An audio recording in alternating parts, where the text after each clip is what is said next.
Cast is now starting. All attendees are in listen-only mode. Hello, everyone. Welcome to today's National Pharma School Network Trending Topics webinar, State Farm to School Positions.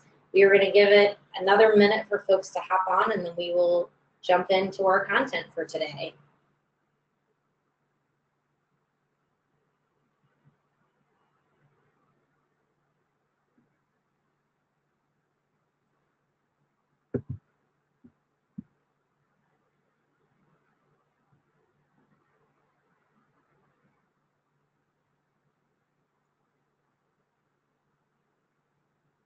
All right, welcome everyone. Thank you for joining us for the June National Pharma School Network topical webinar, State Farm to School Positions. Before we get started, I want to go through a few housekeeping reminders. This webinar will be recorded and archived for future viewing in the National Pharma School Network resource database. You will also receive a link to access to the recording in a follow-up email and links to the resources and reports that are shared by NFSN and our speakers today. All attendees are in listen-only mode. As you do have questions, please feel free to go ahead and enter those in the question box on your control panel. We will have plenty of time for Q&A at the end after our panelists end their remarks. And I do want to make sure folks know also, as you'll see on this slide here, that we hold topical webinars on a monthly basis. So mark your calendars for our next couple of webinars. July 7th, we're going to have one perfectly timed, focused on farm to summer. And then in August, we will have a trending topics webinar on farm to early care and education, indigenous foods in early care and education settings. So with that, let's dig into today's content. My name is Helen Dumbalis. I'm the Senior Director of Programs and Policy with the National Farm to School Network, and I'll be your host and moderator for today's webinar. Please feel free to reach out following the webinar to me with any additional questions that you may have. So for starters, I just want to show you a brief snapshot of today's webinar agenda. We'll go through a welcome introduction to Farm to School and the National Farm to School Network. I'll then pass it to NFSN's Network and Partnerships Fellow, Anna McCandless, to go through the resource we are releasing and very excited to launch today, State Farm to School Positions Guide.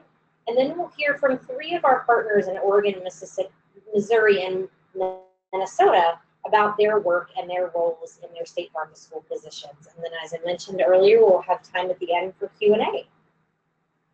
So with that, I want to start, for folks who may be newer to Farm to School, with this brief snapshot of the three core elements of Farm to School. These are the literal Farm to School, so that procurement, getting local farm fresh foods into school meal programs and other child nutrition programs, school gardens, and education. And education is really broad, and that includes all types of food and agriculture education. So cooking classes, taste tests, bringing farmers to a classroom or a cafeteria, or taking kids out to the farm, all the ways that you can integrate food and agriculture into learning. And these three core elements really work in tandem with one another. So for example, if you are procuring local broccoli, kids are going to be more willing to taste, try, and hopefully like that broccoli if they've also had an experience growing it in the school garden, or they've met the farmer that's grown it through that education component, or done some sort of taste test of broccoli. On this next slide, if you're new to the National Farm to School Network, you'll see that we are, as our name implies, a national network. We have more than 20,000 members nationwide. We have an advisory board. We have core and supporting partners. So those are partner organizations in the 50 states, DC, and US territories, that you'll hear from three of those shortly. And then we have a small national staff, including myself and Hannah, who you'll hear from today. Farm to School includes the triple win. So as you'll see on here, this is really highlighting the benefits of Farm to School, the fact that kids win, the farmers win, and communities win. So for example, the research shows that when kids participate in Farm to School, they eat more servings of fruits and vegetables. And it makes sense. If they're growing it in the garden, if they've met the farmer, they're going to be, as I said earlier, more willing to taste, try, and like those foods, and thus eat more servings of those fruits and veggies, for example. Farmers win because they are able to keep a bigger share of the dollar. When you're shortening that supply chain, you have the opportunity for farmers to take a more of that funding source. And then communities win because those dollars get reinvested in the local community, but also kids take what they learn home to their families. And research shows that when kids are participating in farm to school, it actually impacts healthy habits at home as well. If you want to learn more about the research behind farm to school, you can go to the NFSN website, farmtoschool.org, and search for the benefits of farm to school fact sheet. It's my favorite resource that we have, and it really goes through all that research. So on this slide, you'll see that in NFSN's strategic plan for 2017 and 19, we've identified 3 strategies that we really want to dig into for state farm to school efforts to grow and to sustain. And those are state policy, state networks, and state positions.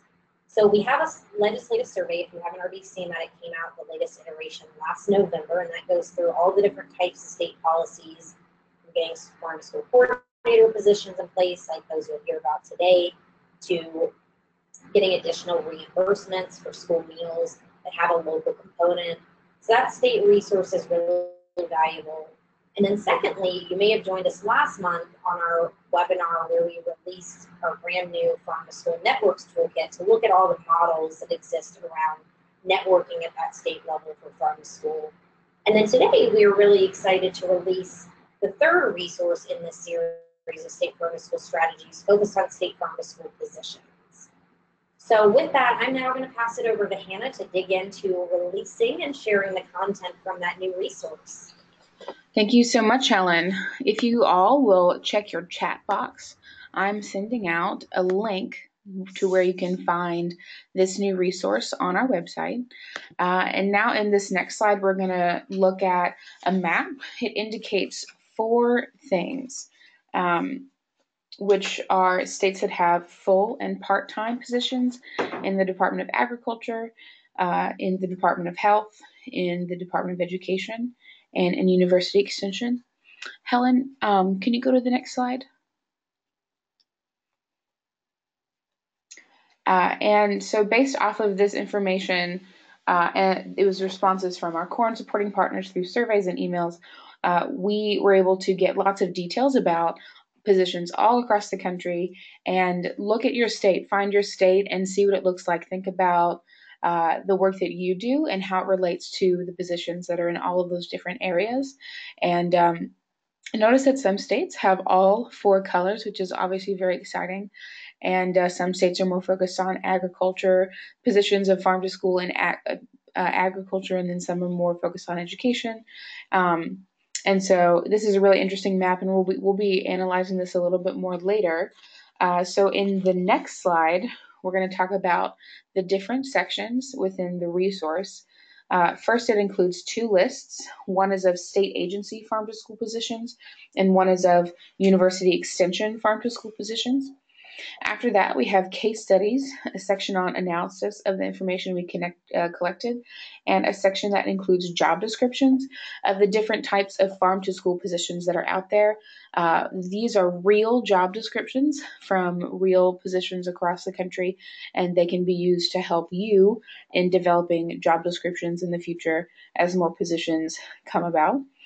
As far as figuring out how this resource works when you're looking at the online version, it's very similar to the way that the legislative survey is set up. You'll see a chart indicating which states have positions in the 4 categories of departments of Ag, Ed, Health, and University Extension. And you can just click on a state and it'll take you right to those positions. Each position description has the title, what agency it's in, what percentage of time that person spends on farm to school or the full-time equivalent, and a short description of that position.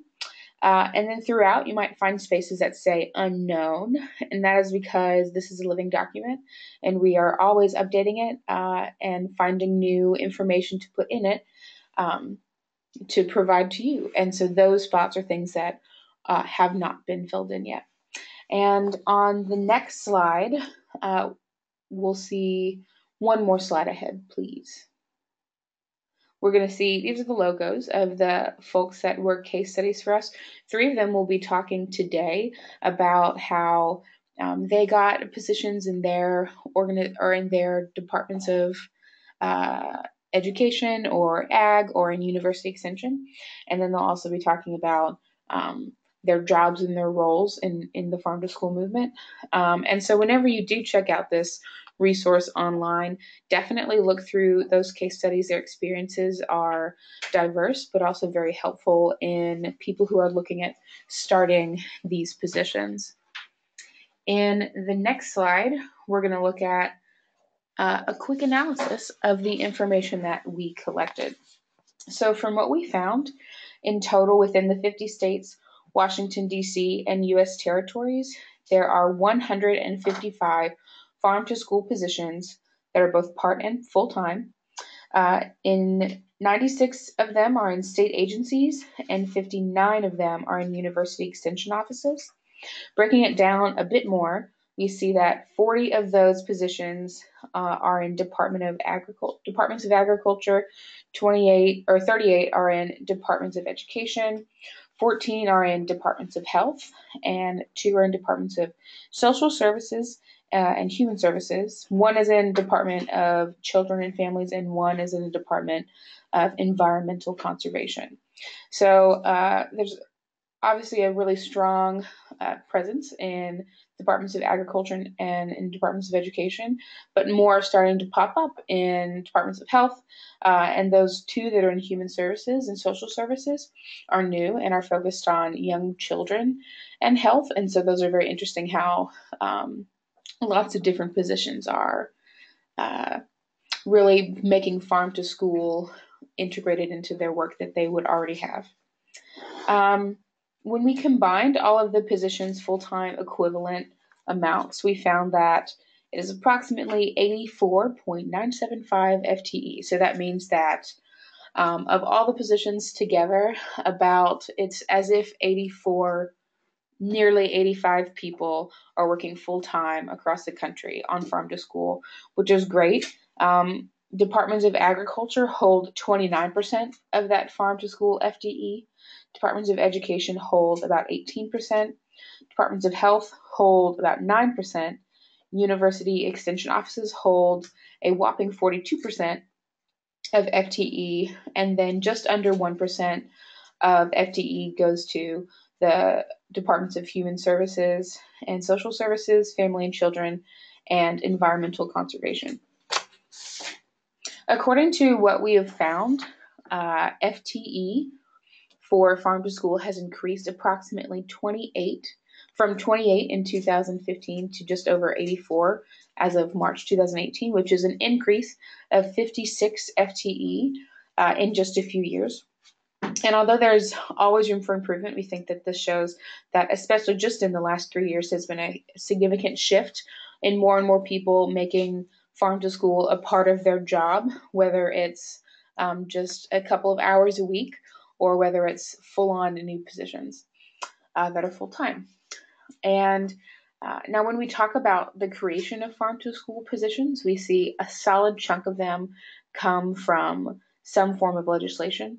But we also see a good number of them coming from people having a passion for farm to school and making it a part of their position.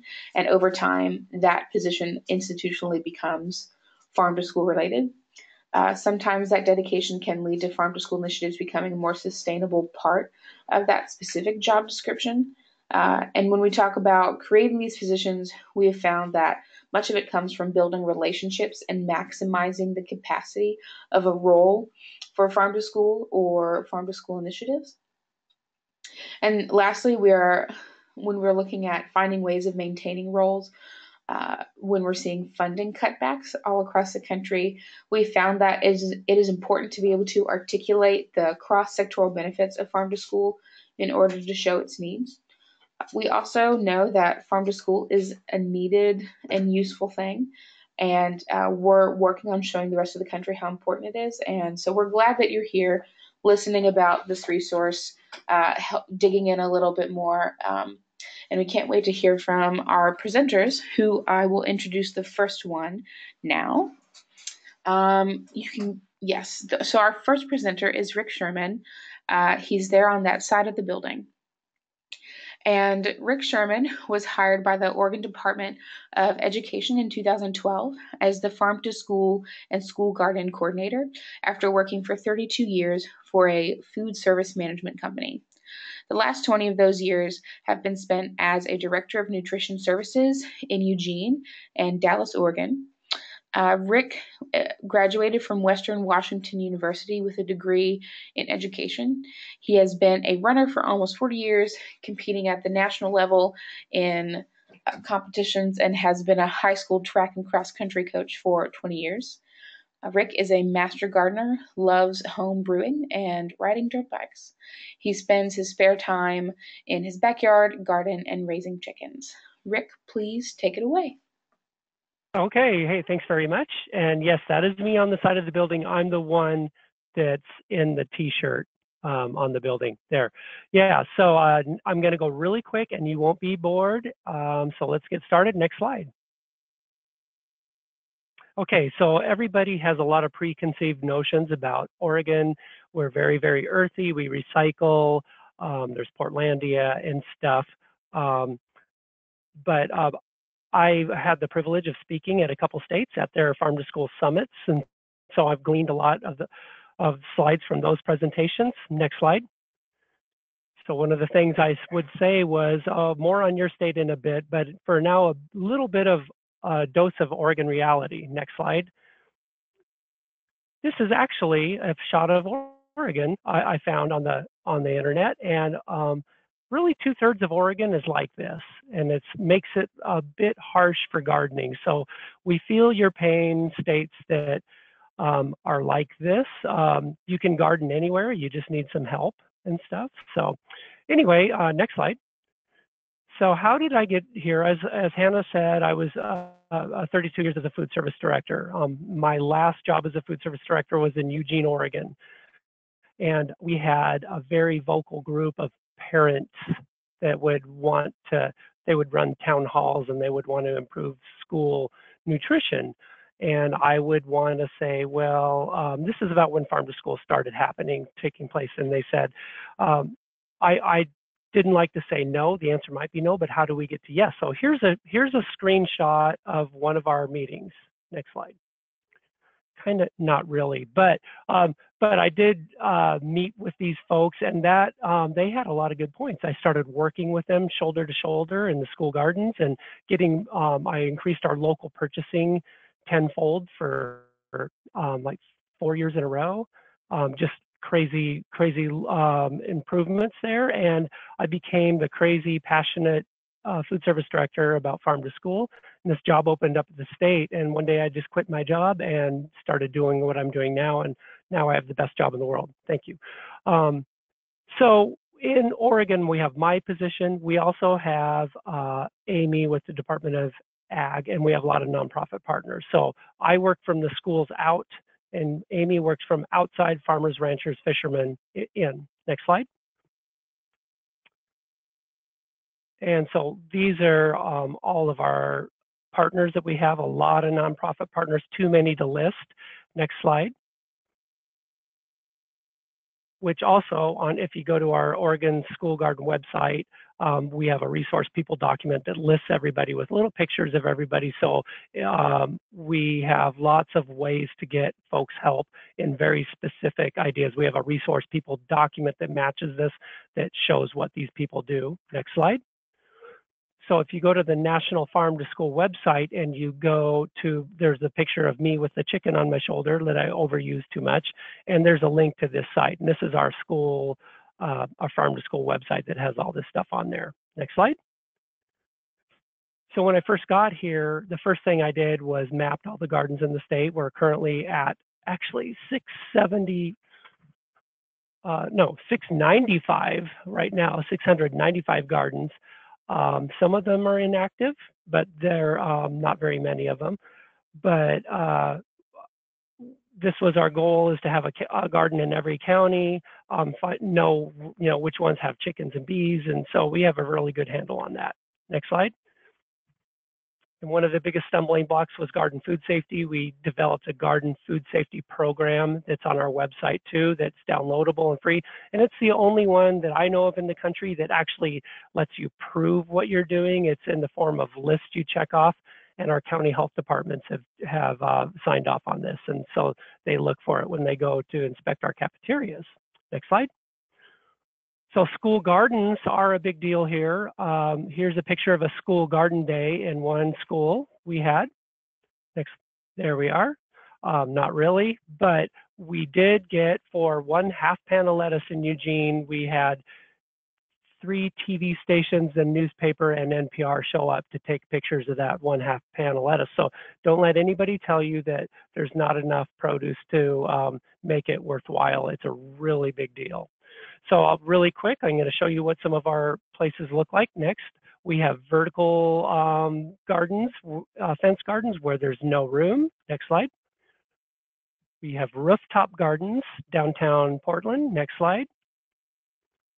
When we do gardens, we encourage to do big openings where we have, this was one where we had a high school band show up. We had the mayor, who's speaking on there. We had school boards. So it's a big deal. Don't just open it up and don't tell anybody. Next slide. We had the nation's first cranberry school garden. We're experiencing a drought, and so that is now a chicken farm because it dried up and they can't afford to irrigate it anymore. That's on the coast. Next slide. We have lots of winter gardens. This was in the fall and winter. We had things growing. That's in Salem here, right next to our office almost. Next slide. We have just windowsill gardens and people doing school gardens in any place they can. Start out small. Next slide. And these are in Central Oregon in 5 feet of snow, and they grew that stuff in the winter. And the shot on the left is a cafeteria herb garden that's inside that they use in their cafeteria program. Next slide. One of the things that we do that we had a lot of success was we had school garden summits. So we invite the entire state. Once we defined our area, we gather as the big group on the right, and then in the small group on the left, we have regional hubs. Next slide. And so our regional hubs, we have 12 of them right now. And actually, we even have one in the Eastern Oregon and the northeast corner there. So we have procurement hubs, which meet with food service directors and farmers, and we have education hubs, and some are combined into both. So the education hubs deal with school gardens, and this has been a real good way to make all our school garden folks feel they're not all alone and to give support. Next slide. The other thing we do is I run a grant for $4.5 million. 80% of the grant money is for Oregon grown or Oregon processed food. We reimburse school districts for buying Oregon grown food. And the other 20% is a competitive grant that's for garden-based education to teach all the school districts about the food they get. So the food is a non-competitive grant, goes to all school districts that opt in. Next slide. And we have a lot of legislators. There's a couple of them there that champion this. So find a legislator in your state that's a gardener or a farmer and let them be your champion. Next slide. And then the other thing I do is we had a quote by a school administrator that said gardens and farm to school are just a pretty thing and they don't do anything for graduation. So we really encourage people to relate things to standards. This was leading into one of the schools so that people come in and they see nothing happens in gardens without it being related to whatever standards that school does, and next generation science standards, STEM, whatever.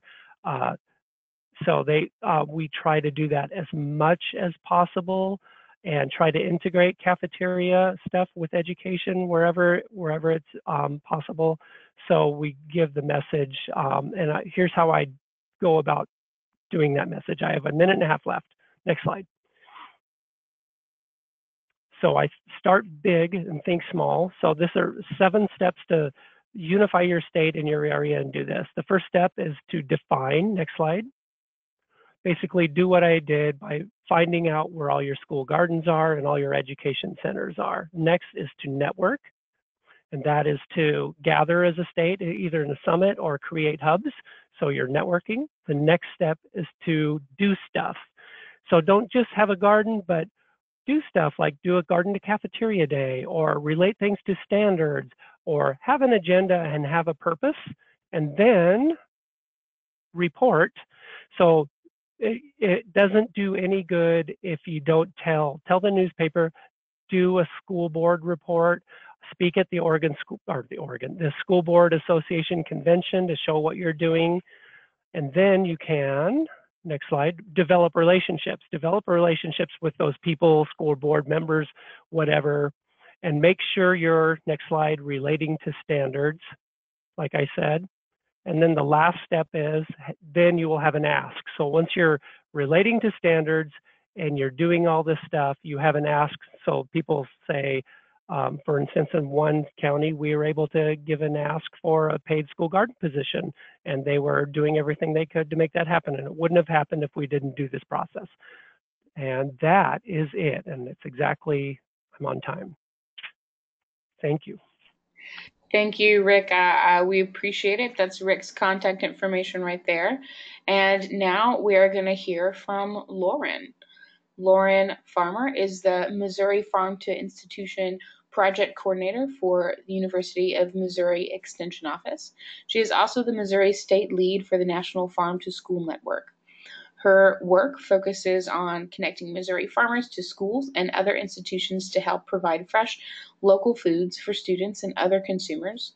She has also presented at many national conferences about selling and consuming local foods, and her diverse background makes her relatable and reliable information source for all things Missouri. So, Lauren, please take it away. Awesome. Thank you so much for inviting me to participate in today's webinar. As I was reflecting back, as I was preparing for today, it's hard to believe that I've been the core partner with Missouri for almost 7 years now, maybe even a little more, but it's amazing to see how our programming and partnerships has really evolved. And I hope to share some of that knowledge with all of you about how we can work together as, you know, whether it's universities and state agencies and nonprofits and things like that. Like I said, how we have just literally it's a constant evolution. It's like growing a business. If you're not evolving, then you're stopping. And so that's one of the things that we have really embraced in the state of Missouri, and I'll show you how it's structured on the next slide here. So we were fortunate enough to be featured in the publication that Hannah was just mentioning. So I'm not going to go into all of the nitty-gritty details about how our partnerships have formed and all of those things, but I wanted to kind of give you guys a snapshot picture.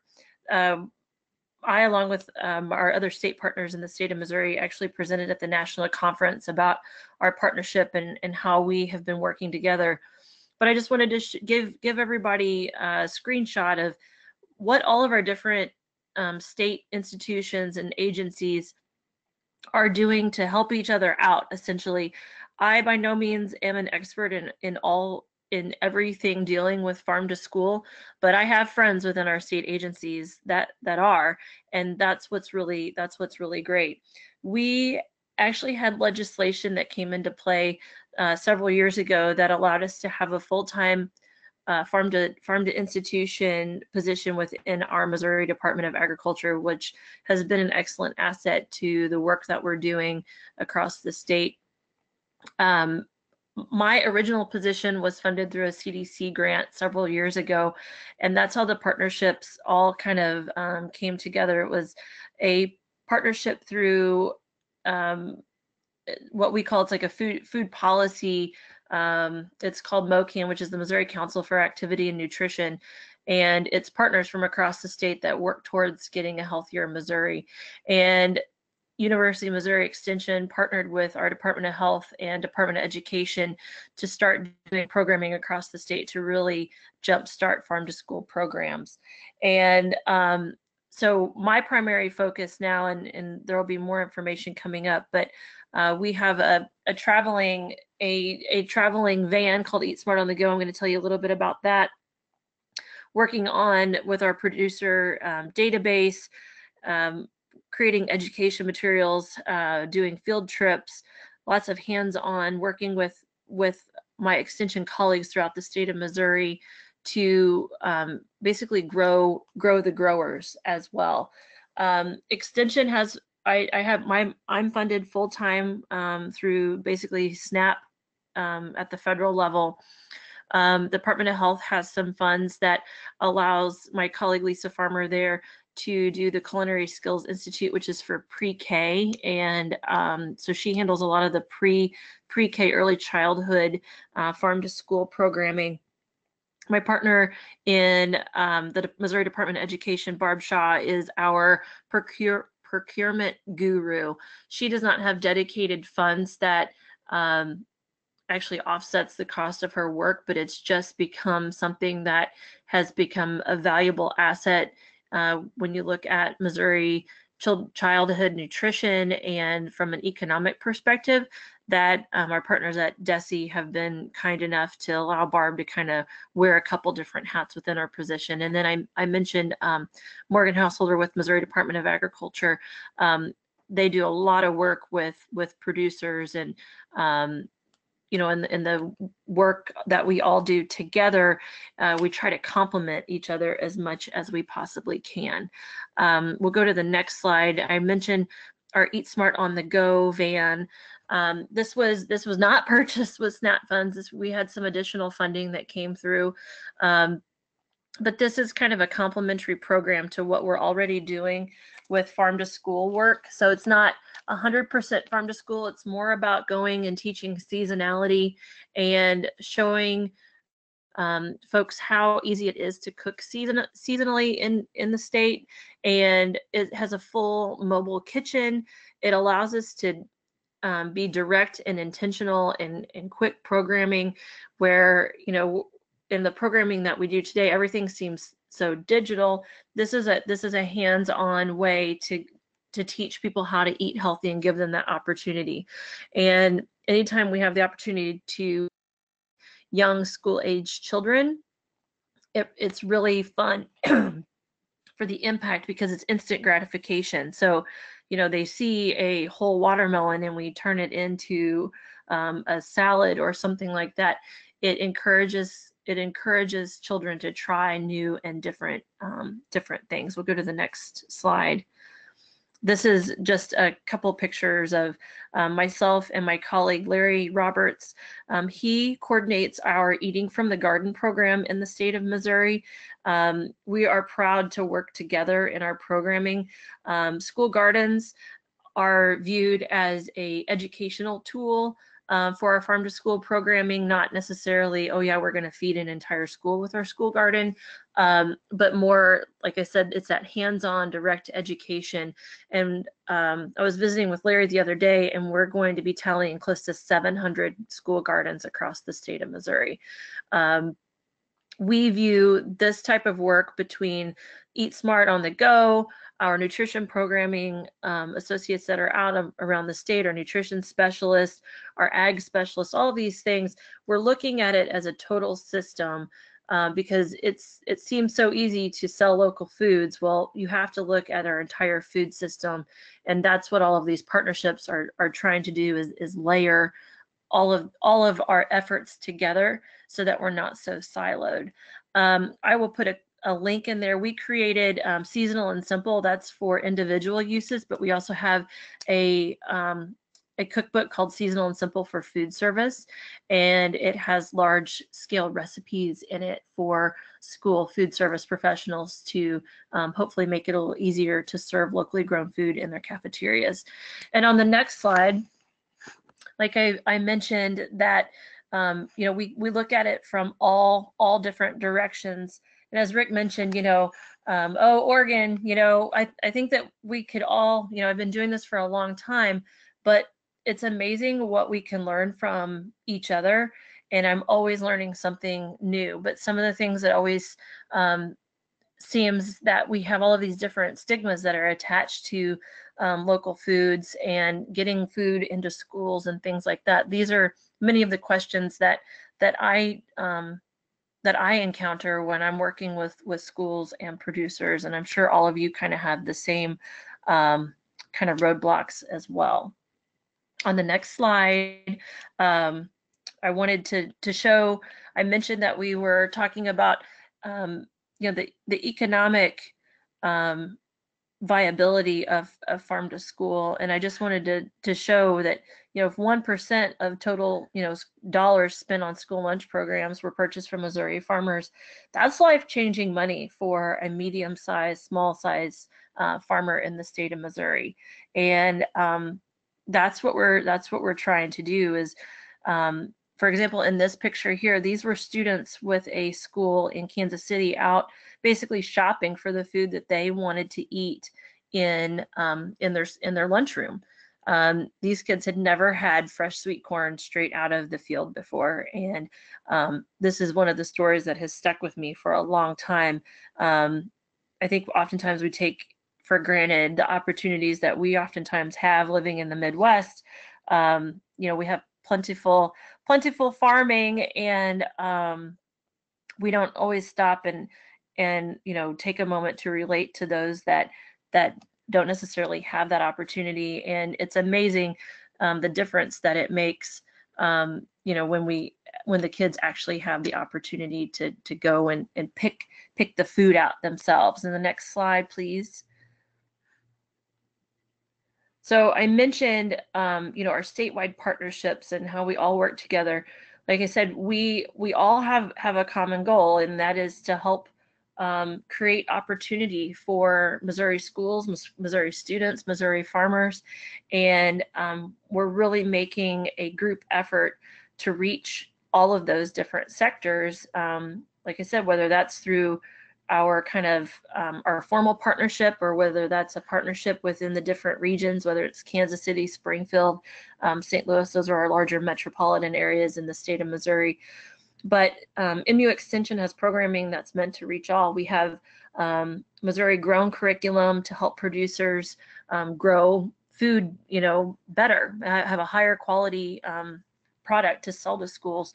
We have selling local foods curriculums. We have growers curriculums. There are many schools that throughout the state, they work with their local FFA chapters, and all of these things, as we're looking at how we have been able to evolve the work that we're doing in the state, it's all because we have found our niche that our organizations can contribute, and it has made the partnerships easier. It's not about just one organization owning it all. It's been about becoming really great at one section and then becoming a catalyst to then move the effort forward. And I really feel like that is what has helped us get the legislative changes and kind of open those doors within our departments of agriculture to see the day in, day out change that can occur with farm to school. The next slide. And of course, I love seeing pictures of happy kids helping to, they plant vegetables and things like that.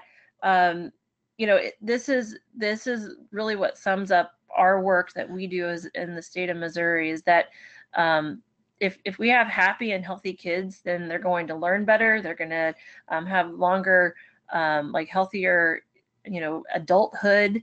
And that this is just a part of our group mission is how can we truly make a difference in the lives of our students, and at the same time make benefiting the producers that we're also working for.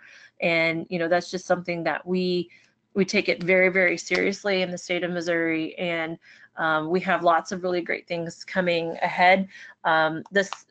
Actually, next week we will be doing a farm to school bus tour, farm to institution bus tour in the St. Louis area that has just really taken off within the last couple of years. And so we're going to pack a large tour bus to then take food service professionals around to basically help them shop for farmers. And that's just a part of what we're trying to do, is to help create a healthy, vibrant local food supply for everybody to enjoy in the state of Missouri. Next slide, please. And I will post the links to our Facebook pages and to our Missouri Farm to School web page in the comments over here. But I would encourage you to follow us. I try to keep up with posting what's new and happening across the state, and also sharing what our other state partners are doing across the United States, because I think it serves as inspiration for those that follow us, and they can see that we really are a huge network with a united mission. So like I said, thanks so much for allowing me to participate, and I look forward to answering any questions you guys might have.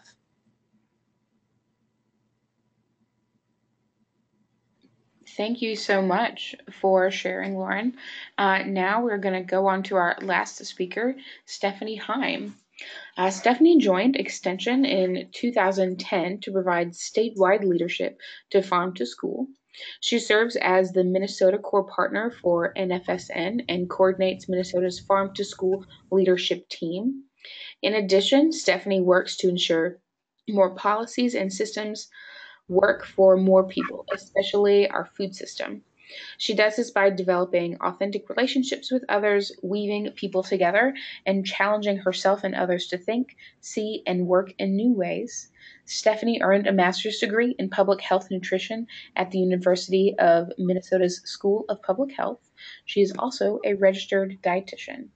Stephanie, please take it away.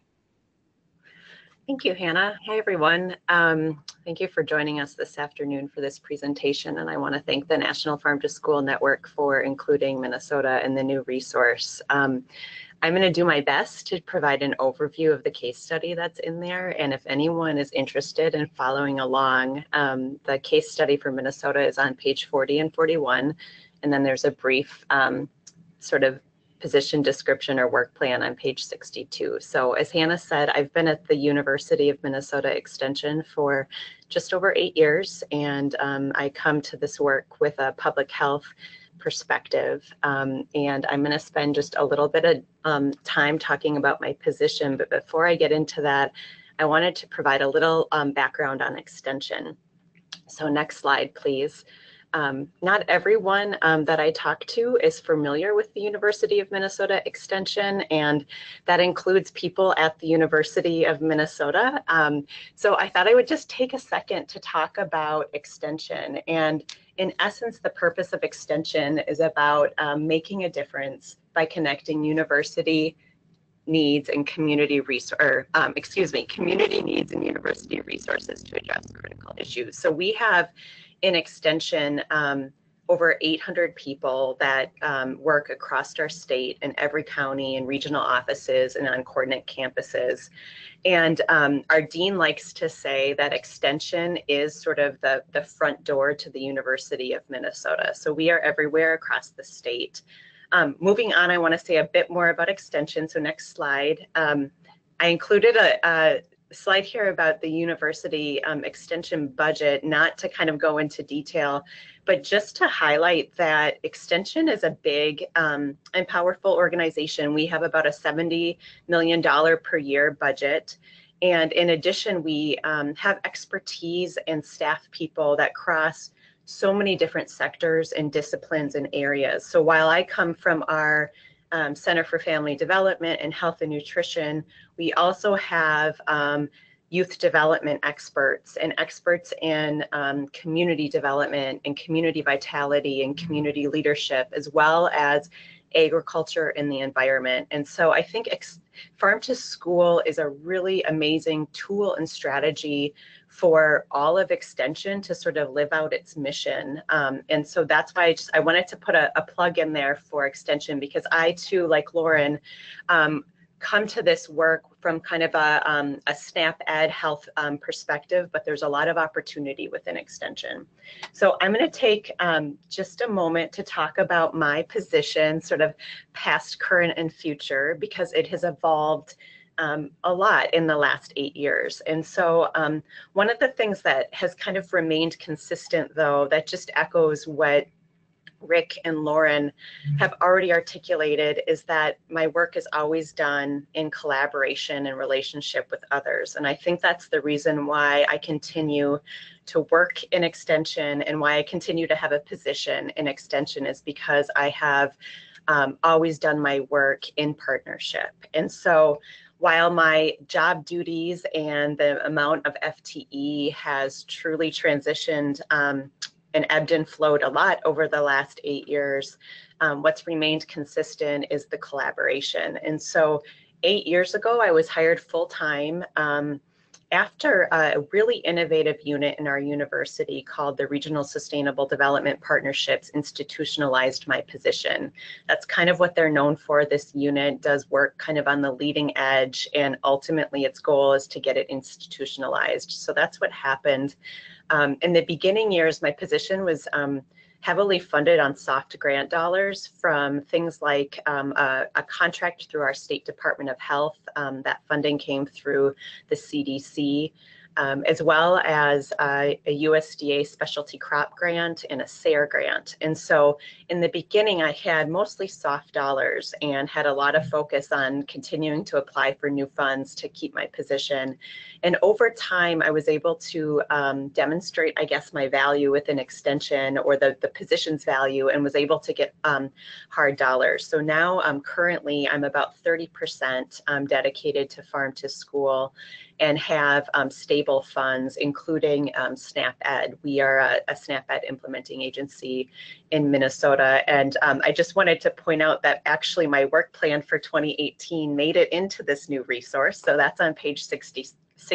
So if you're interested in getting a better sense of actually what I'm doing in this year, things are articulated there. But like Lauren said, SNAP Ed has been critical to my work and critical to keeping farm to school alive with an extension in Minnesota. So I'm one person that provides statewide leadership to farm to school, but we have over 100 nutrition staff across our state that work directly with communities implementing various farm to school strategies and components. As I look to the future, one of the things that I want and I'm focused on is trying to make farm to school an integral part of people's jobs. As Hannah said in the introduction, that's something that we are also finding in Minnesota, is that the integration of farm to school sort of strategies and initiatives and tools are becoming more and more common. And so as I look to the future, I'm really excited about thinking through what it is that we can do more in leveraging SNAP Ed. So more SNAP Ed educators across our state are really focused on farm to school and tracking that. And then I'm also at a higher level really interested in doing a better job in engaging my extension colleagues in different sectors outside of my sort of lens of health and nutrition. So as I look to the future, those are some things that I'm particularly excited about. On the next slide, I decided with the limited time that I have left, about 4 minutes or so, I want to spend time talking about lessons learned or lessons that I'm learning, because this is sort of a process. So next slide. One thing that became really clear to me as I was actually compiling this case study is that funding shifts happen and they're normal. And what I've noticed is that I think because of the strong partnerships that have been laid, because funding always is changing, what I found is that through creativity and that willingness to adapt and evolve, we've been able to continue to advance farm to school in our state. So at one time, at the peak of farm to school, I would say 2012, we had close to 3.5 FTE dedicated to farm to school. I guess I didn't realize how much of a gift that was. But as I reflect over what's happened in the last 6 years since then, I've been able to recognize that we've still continued farm to school work in our state. It just looks a little different. And so there are three really kind of additional or key lessons or best practices that as I was preparing for this presentation and the case study that I wanted to just sort of reiterate and hit home. So next slide. So collaboration. Collaboration is critical. You heard Rick and Lauren talk about that as well. And I've experienced that. So in April of 2011, our state convened a farm to school leadership team, which is a team that consists of 11 statewide organizations across the state that are essentially there. We exist through partnerships to just leverage each other's resources and expertise maximize our resources, but also sort of eliminate or minimize to the extent that we can any duplication of efforts. And so in addition to the farm to school leadership team, I have found personally in my work that I've also really strategized and connected with other collaborations and networks. So just a couple of those are our Good Food Access Fund that works to get healthy foods into the communities across our state. We have a Schoolyard Garden Coalition, a Farm to Early Care and Education Coalition, a Minnesota Healthy Kids Coalition, and then we have a statewide food network, the Minnesota Food Charter Network. And so what I have found is that as my funding has evolved, and at times it's decreased, and at times my FTE dedicated to farm to school has decreased, what I have found is that in ways I continue the work in collaboration with others through these different coalitions that I just mentioned. So on the next slide, the second best practice, I guess, that I wanted to share with you is that it's with the funding shifts, it's critical to align, integrate, and build bridges. So the images here are just two examples. And so as I said, we implement SNAP-Ed in our state with the Healthy Hunger Free Kids Act that passed in 2010, which ultimately created the USDA Farm to School team and our grant program. It ultimately shifted SNAP-Ed. So SNAP-Ed prior to that act being passed was a nutrition education program, and now it's a nutrition education and obesity prevention program. And so with that shift, our center was able to really build a case and make a case for continuing work in farm to school because it addressed obesity prevention. It addressed some of the lingo that we use in our SNAP-Ed world as policy systems and environmental change. And so much of my work now, because I have 30% of my time, is really focused on state level change, policy systems, and environmental change. And then I already mentioned our Minnesota Food Charter is a roadmap for Minnesotans to have healthy, affordable access to food. And there are several strategies in this document that point to the importance of farm to school. So we've leveraged that to continue to focus our efforts.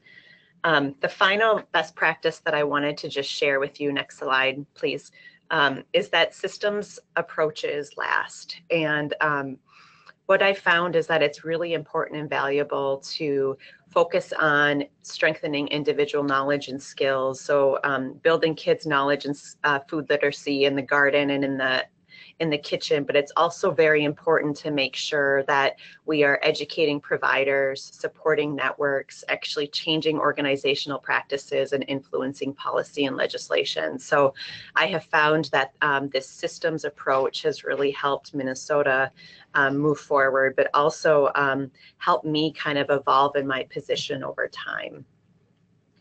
So I think I want to make sure we have a couple minutes for questions. So I guess I'll just end with my last slide, which is a proverb for me that really I like to think a lot about, and I like to let it guide my work, which is, if you want to go fast, go alone. If you want to go far, go together. Thank you so much. Here on this slide, all of you can see these are the places that you can connect with us. And we're going to go to the next slide and do some Q&A. I would like to make a quick correction. The webinar that is in July is actually on the 12th, not the 7th. The 7th is a Saturday, and we would not do that to you. So please join us on July 12th for the webinar. And then also in a follow-up email that you'll be receiving in a few days, you'll get contact information and any resources that the presenters have shared, or any links that they have, and more information about upcoming webinars. And so the first question that we're going to hit on is one that is really kind of the main thing that we focus on in this resource is how are your positions funded? What do you think led to your state or your institution deciding to develop that position, and what keeps it going? So any of the three of our presenters, please share your thoughts on that. I can go. This is Rick. ours was legislatively mandated back in 2007, I think, 8. Folks got together in our state and just saw the need, and we mentioned we had those legislators that were farmers, and that was the first thing was to get our positions up, and they happened almost simultaneously, mine and the Department of Ags, and then we got with the idea that the grant was going to be right on its heels, so ours was funded that way.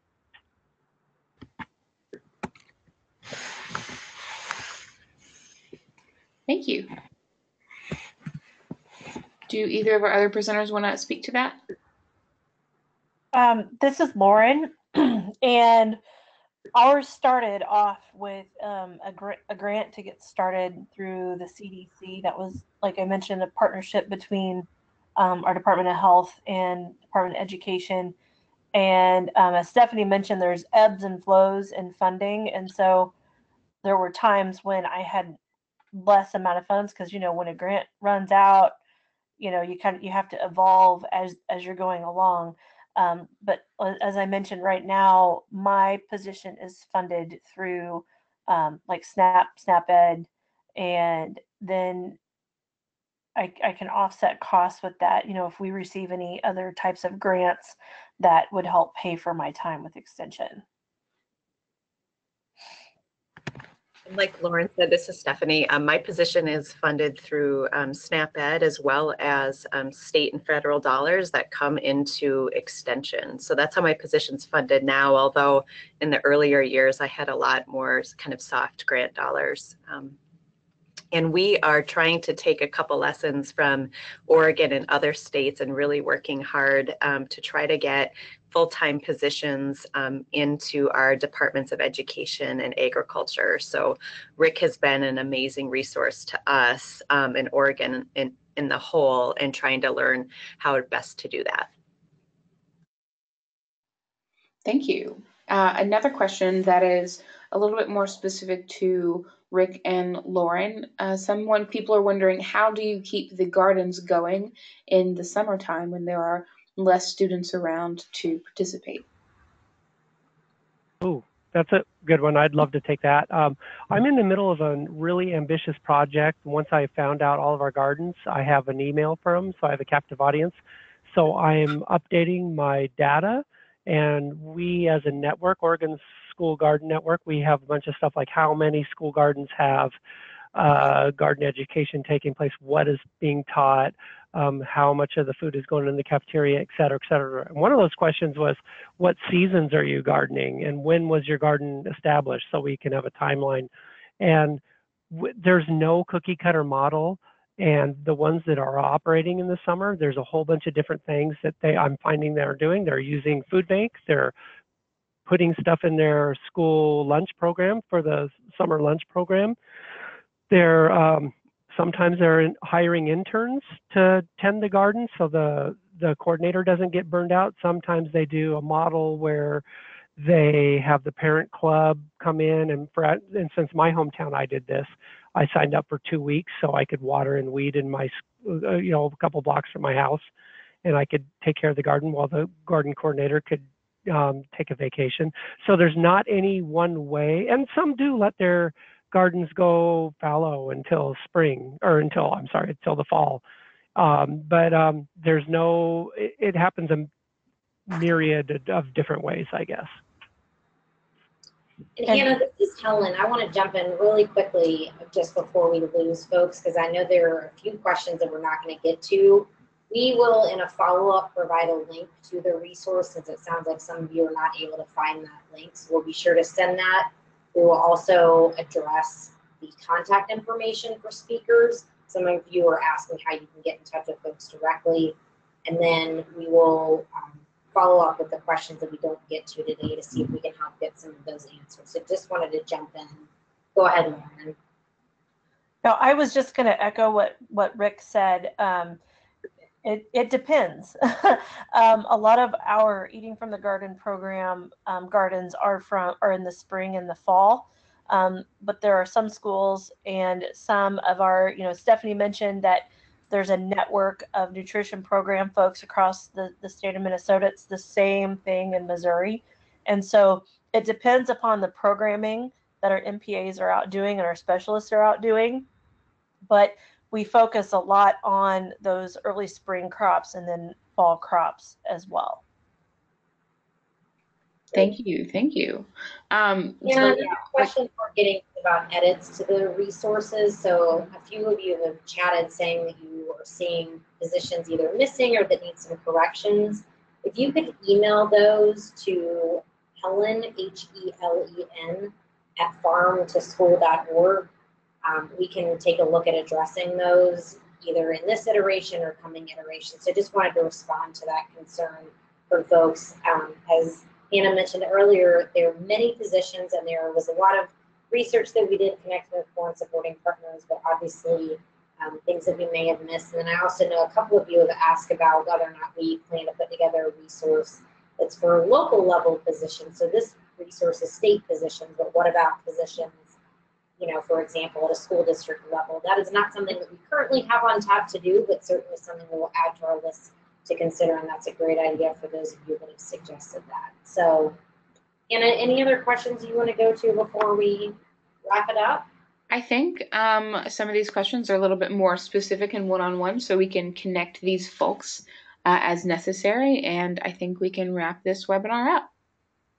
Great. Well, thank you all again for joining today, and thank you again to our speakers, Rick, Lauren, and Stephanie. You all bring incredible expertise and experiences, and we appreciate your leadership, and thanks to everyone for joining, and we look forward to seeing you on next month's Farmer Summer webinar, which again, a correction from earlier, that'll be on July 12th. And have a great summer. We will talk to you later. Thanks, everyone. Bye-bye.